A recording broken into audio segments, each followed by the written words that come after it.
Hello friends, welcome back to Ashok Faster Technical Studies channel where we discuss technical engineering concepts in easiest way with practical life related and various lots of examples.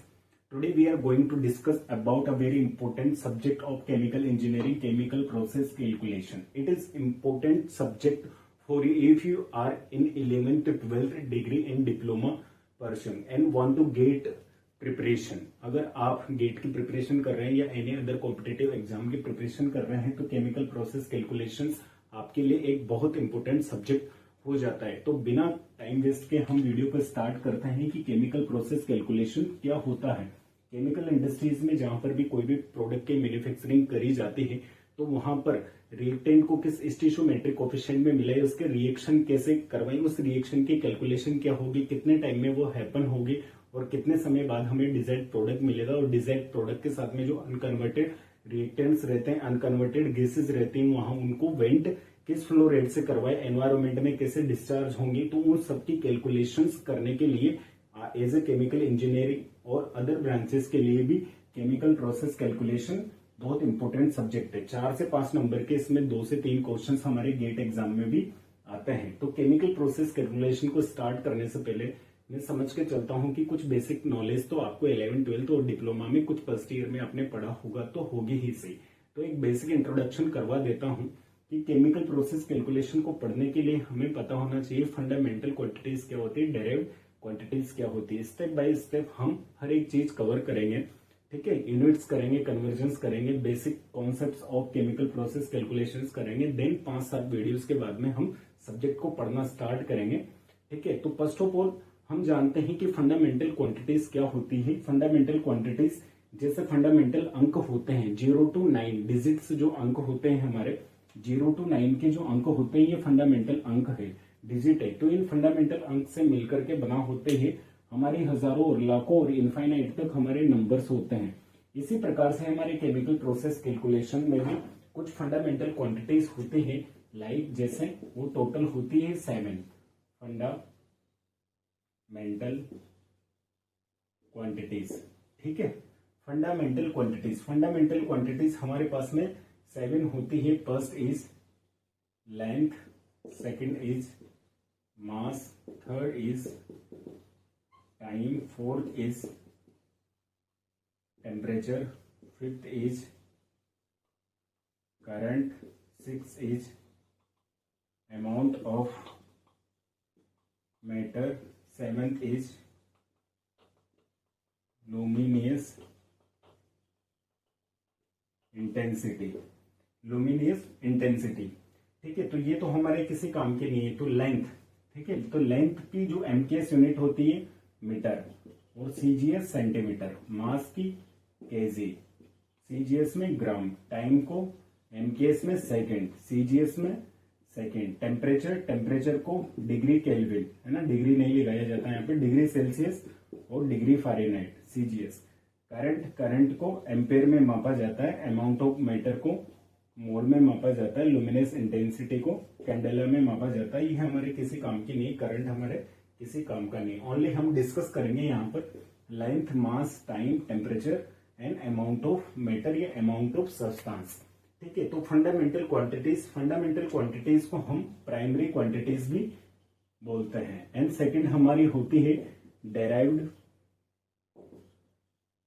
Derived quantities. In fundamental quantities से मिलकर के बना होते हैं, जैसे work है, pressure है, heat है, ठीक है, अलग अलग प्रकार के, एक्सेलरेशन है, वेलोसिटी है। तो ये सारी की सारी जो डेराइव्ड क्वांटिटीज मतलब इन फंडामेंटल क्वांटिटीज से मिलकर के जो क्वांटिटीज बनी होती है उनको डेराइव्ड क्वांटिटीज या सेकेंडरी क्वांटिटीज या हिंदी में कहें तो व्युत्पन्न भौतिक राशियां बोला जाता है। मूलभूत भौतिक राशियां और व्युत्पन्न भौतिक राशियां, ठीक है। हिंदी इंग्लिश में हमको नाम पता होना चाहिए ताकि हम गूगल करें या बुक में पढ़े, किसी से सुने समझे, कोई भी वीडियो देखे तो हमको हिंदी इंग्लिश दोनों लैंग्वेज में समझ आ जाए कि हमें सिखा क्या रहे हैं, हम पढ़ना क्या चाहते हैं, ठीक है। तो इन फंडामेंटल क्वांटिटीज को फर्दर क्लासीफाई नहीं किया जा सकता, इनको डिवाइड नहीं किया जा सकता, ये ऐसे ही एग्जिस्ट किए हैं। ये एक स्टैंडर्ड है और ये भी एक स्टैंडर्ड है इनको सीजीएस, एमकेएस और एफपीएस में मापने का। हमारे गेट एग्जाम डिग्री डिप्लोमा में जो क्वेश्चन जो न्यूमेरिकल्स इस सब्जेक्ट से आते हैं वो आता है एमकेएस या एसआई यूनिट से या सीजीएस है।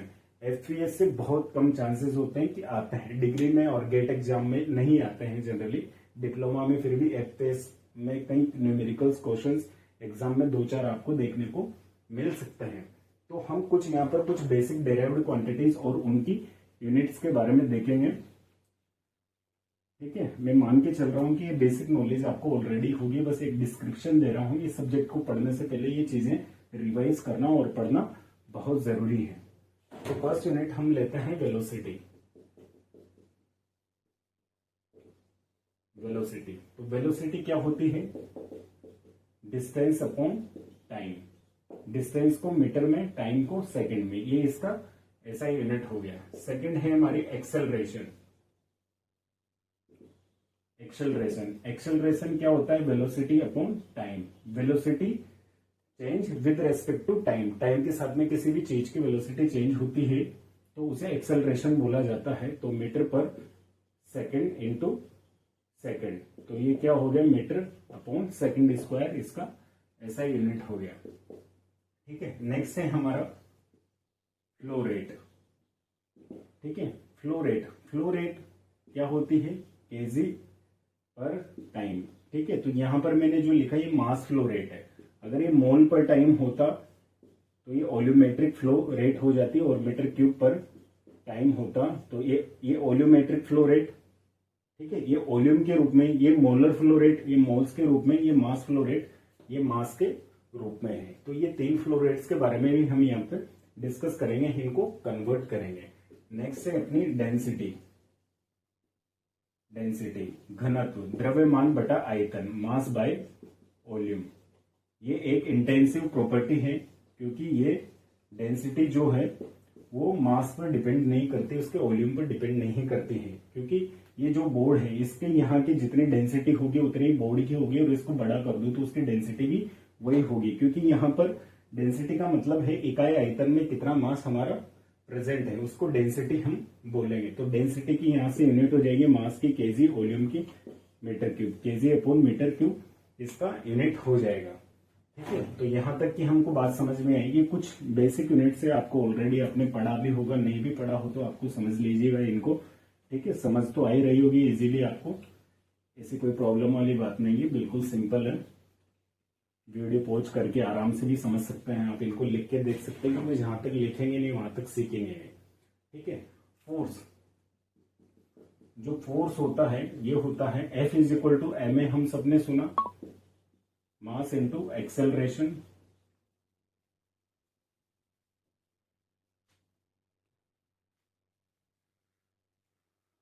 नोटिफिकेशन आया था, देख रहा था, वीडियो तो बंद ही हो गया। रिकॉर्ड करते करते कई बार फोन बंद हो जाते हैं। Let's come to the point. Force is equal to mass into acceleration. Force is equal to mass into acceleration. तो मास, मास की तो क्या होती? मास, मास को तो किस में? केजी में मापा जाता है। एक्सेलरेशन को मीटर पर सेकंड स्क्वायर में, केजी अपॉन मीटर पर सेकंड स्क्वायर को 1 न्यूटन बोला जाता है।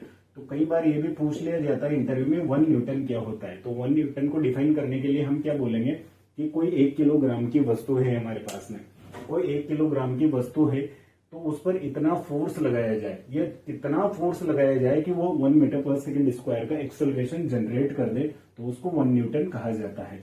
1 न्यूटन के बारे में और डिटेल से हमने डिस्कस किया है कि इंटरव्यू में कैसे आंसर देना है आपके प्लेसमेंट इंटरव्यू में। डिस्क्रिप्शन में वीडियो आप फुल डिटेल से इसके बारे में देख सकते हैं। तो 1 न्यूटन हमने कि 1 न्यूटन वह फोर्स है जो किसी 1 किलोग्राम की वस्तु में 1 मीटर पर सेकंड स्क्वायर का एक्सेलरेशन जनरेट कर दे, उसको 1 न्यूटन कहा जाता है।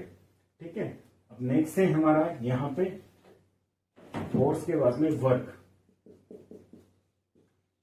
वर्क, वर्क, वर्क का जो फॉर्मूला हमने देखा है होता है force into displacement, F into D, force into displacement. तो न्यूटन इंटू मीटर, न्यूटन और मीटर को क्या बोला जाता है? जूल बोला जाता है। न्यूटन अपॉन मीटर को क्या बोला जाता है? जूल बोला जाता है। और यहाँ पर एक ये भी देख लीजिए, 1 newton is equal to 10 to the power 5 dyne होता है। ठीक है, और सीजीएस में यूनिट इसका डाइन होता है। और एक डाइन को यहाँ से लिख सकते हो आप केजी, केजी को ग्राम में, मीटर को सेंटीमीटर में, सेकेंड स्क्वायर, इसको बोला जाता है 1 डाइन। और 1 डाइन और न्यूटन के बीच में जो रिलेशन होता है 1 newton is equal to 10 to the power 5 dyne. तो work is equal to force into displacement. Force का यूनिट होता है न्यूटन, डिस्प्लेसमेंट का मीटर, न्यूटन और मीटर को ही जूल बोला जाता है, और 1 जूल इज इक्वल टू होता है 10⁷ erg. It is very important data, ये कई लोग हम भूल जाते हैं, वापस से रिकॉल कर लो, लिख लो इनको, ठीक है। इनको अगर आपने लिख लिया है,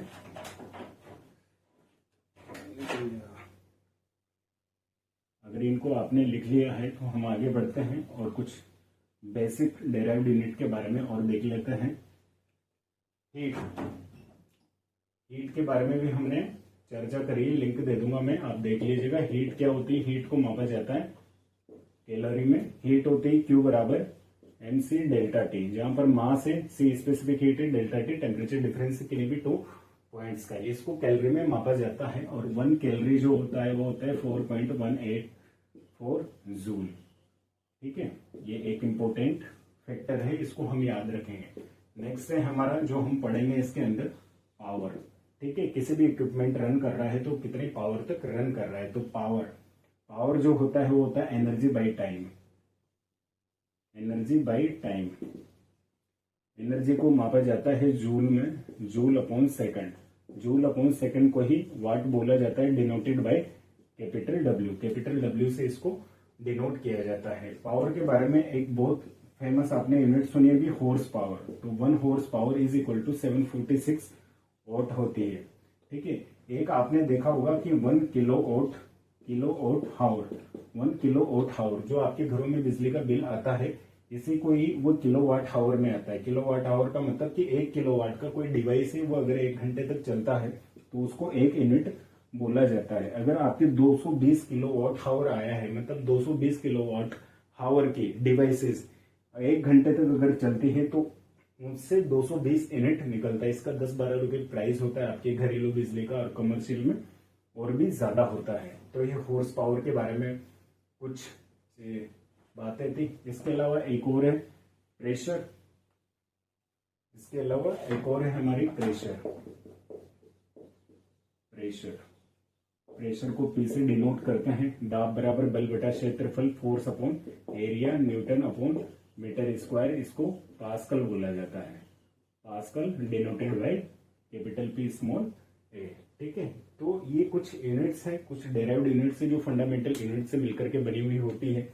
ये बिल्कुल सिंपल है, इजी है, आप इनको लिख के देखिए, पढ़िएगा एक बार। और ये कुछ बेसिक्स केमिकल प्रोसेस कैलकुलेशन को स्टार्ट करने से पहले हमको पता होना चाहिए। आई होप गाइस ये वीडियो आपको समझ में आया होगा। आपकी केमिकल प्रोसेस कैलकुलेशन को स्क्रैच से स्टार्ट करने के लिए इन्फॉर्मेशन आपके लिए सफिशिएंट और बेनिफिशियल होगी। हम आगे और भी इंपॉर्टेंट चीजों के बारे में डिस्कस करेंगे, यूनिट्स एंड कन्वर्जेंस के बारे में, कई फंडामेंटल कॉन्सेप्ट्स के बारे में पढ़ेंगे पहले, उसके बाद केमिकल प्रोसेस कैलकुलेशंस की बड़ी बड़ी कैलकुलेशंस करेंगे विद इन सेकंड्स, यूं चुटकियों में करेंगे। ये one of the my favourite subject, calculation वाला सब्जेक्ट मेरा फेवरेट सब्जेक्ट रहा है कॉलेज टाइम में वैसे भी, तो इसको बहुत अच्छे से हम स्टडी करेंगे। यहाँ तक देखने के लिए thank you so much. I hope आपको एक अंडरस्टैंडिंग मिली होगी इस वीडियो से। Thank you so much, bye bye.